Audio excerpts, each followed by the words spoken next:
While the scoreline did not reflect it, the Virginia Tech Hokies played their most competitive game of the season thus far. That might not be saying too much. However, the Hokies were given all they could handle early on by the New Mexico Lobos, but ultimately Virginia Tech triumphed for a 92-72 win in the first game of the Wooden Legacy Tournament, and really just an incredible, spectacular performance from Justin Robinson. Played all 40 minutes because he was playing so well that Buzz Williams just could not take him off the floor. 22 points, 3 of 3 from the three-point line, 5 of 11 from the field. The signature shot from him in that game, of course, being the buzzer beater from the three-point line that put the Hokies up 8 heading into halftime. It was a huge momentum swing. You could feel it if you were watching that game, and really set the tone for an absolutely dominant second half from the Hokies. But not only did he get it done scoring,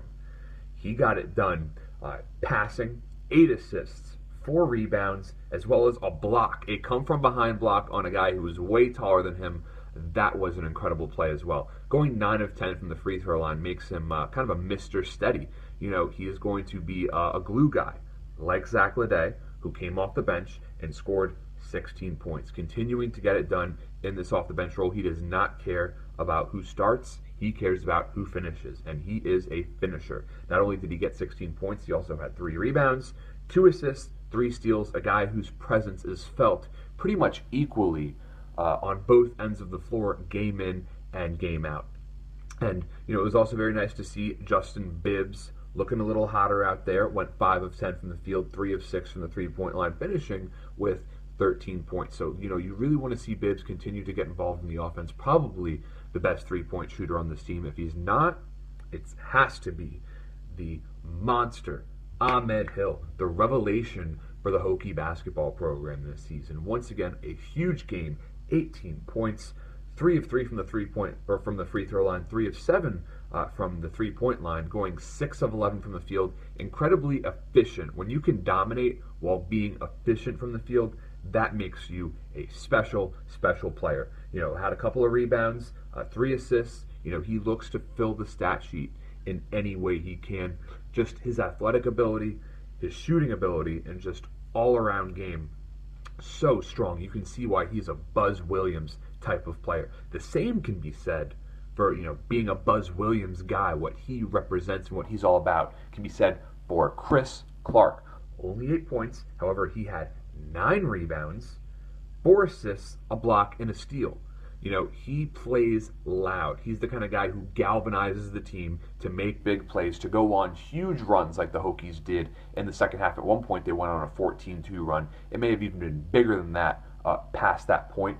But, you know, when you saw him pull down that rebound in the first half, take the ball the full length of the court, finish with a layup, that's just a beautiful thing to watch when you have just a freak athlete working that hard to get the job done. He's going to be an absolute nightmare for opponents to guard in ACC play.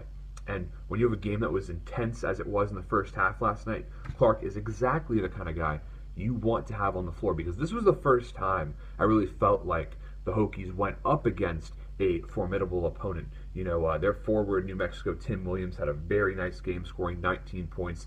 Elijah Brown, son of former NBA head coach Mike Brown, had 16 points. So they had guys who could score, and, you know, they gave Virginia Tech trouble defensively. We had guys, the Hokies had guys in foul trouble in the first half, and, you know, that was a reflection of New Mexico doing a great job of handling the rock and attacking the basket. But ultimately, Virginia Tech took care of business in the second half, went on some huge runs, really dominated, and, you know, the ball movement, it especially looked absolutely fantastic. The best I'd seen all season, as one of the commentators called it, a game of hot potato till you get it to the hot hand. So, you know, this is a crucial win for the Hokies, bigger than many people realize, because, as I've mentioned many, many times before, Virginia Tech has the weakest non-conference schedule in the ACC, but it will be strengthened today because Virginia Tech, in their next game, semifinals of the Wooden Legacy, take on Texas A&M. Really looking forward to that game. Would be a potential huge resume win for the Hokies if A&M can have a big season. Virginia Tech fans moving forward have to root for New Mexico so it can turn out to be a resume booster of a win. Time will tell what happens for the Lobos, but ultimately, a lot to be excited about with Virginia Tech basketball. So with that, Hokie fans, I leave you with this: for those who have passed and for those to come, reach for excellence.